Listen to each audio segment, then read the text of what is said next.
Nous avons vu donc la mise en évidence et la factorisation à l'aide des produits remarquables. Pour certains exercices, on va pouvoir combiner les deux méthodes afin de factoriser au maximum notre expression. En voici donc deux exemples et le procédé. Alors, quel procédé faut-il utiliser? Eh bien c'est simple, on va faire les choses dans l'ordre. On va toujours commencer par vérifier qu'il y a une mise en évidence ou pas que l'on peut faire.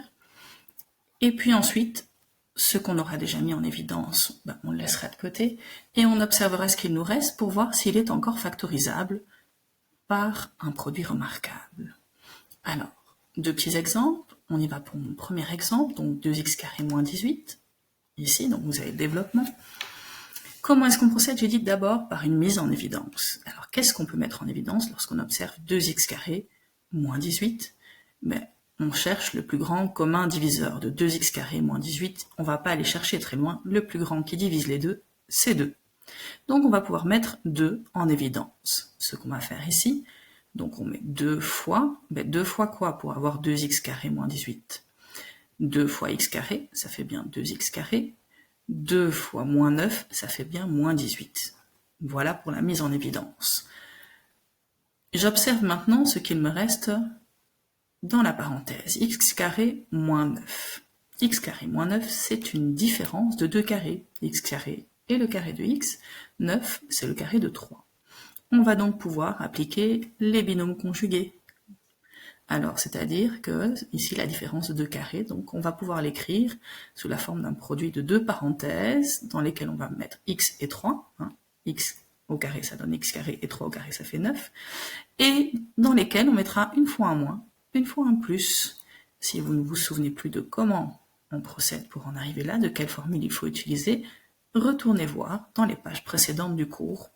On vient de le faire. Un deuxième exemple ici.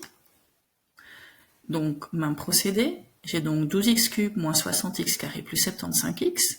Je vais d'abord chercher s'il y a quelque chose que je peux mettre en évidence. Qu'est-ce que je peux mettre en évidence ici dedans? Alors 12x cube, 60x carré, 75x, vous voyez que je ne me tracasse pas du signe. 12x cube, alors les nombres 12, 60, 75, le plus grand commun diviseur, on va prendre ce 12, c'est le plus petit nombre. Alors on peut diviser par 1, on peut diviser par 2, non 75 n'est pas divisible par 2, par 3. Ils sont tous les trois divisibles par 3. Est-ce qu'il y a plus grand? Mais si c'était pas divisible par 2, c'est pas divisible par 4. Par 6, c'était pas divisible par 2, donc ce sera pas divisible par 6 non plus. Donc, je crois qu'on a fait le tour de la question. On va pouvoir simplifier par 3. Est-ce qu'il y a dans la partie littérale également une lettre que je peux mettre en évidence? Alors, x cube, x carré, x, il y a des x partout. Très bien, je vais mettre x en évidence aussi. Donc, nous allons finalement mettre 3x en évidence. Ce qui me donne donc 3x fois 4x carré pour faire 12x cube, 3x fois moins 20x pour faire moins 60x carré, et 3x fois plus 25 pour faire plus 75x. Ok, on a mis 3x en évidence, maintenant on observe ce qu'il reste dans la parenthèse, ici.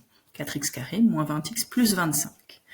Alors, il y a 1, 2, 3 termes, ce n'est donc pas une différence de 2 carrés, c'est donc les autres. Il y a un moins, les fameux trinômes.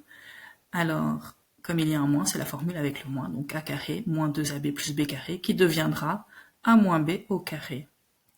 Alors, 4x carré, c'est le carré de 2x, 25, c'est le carré de 5, et moins 20x, est-ce que c'est bien le double produit? Alors, on avait 2x et 5, 2x fois 5, ça fait 10x, 10x fois 2, le double produit, ça fait bien 20x. Donc c'est correct, tout est correct pour pouvoir appliquer ma recette, et donc 4x carré moins 20x plus 25 devient 2x moins 5 au carré. On recopie le 3x, on ne l'oublie pas, il était déjà là avant, et on transforme donc mon trinôme ici en une parenthèse au carré, dans laquelle je mets 2x moins 5. De nouveau, donc c'est de la matière. C'est un mix des deux choses qu'on a vues avant, donc n'hésitez pas à retourner voir sur les pages précédentes s'il y a des choses que vous n'avez pas comprises.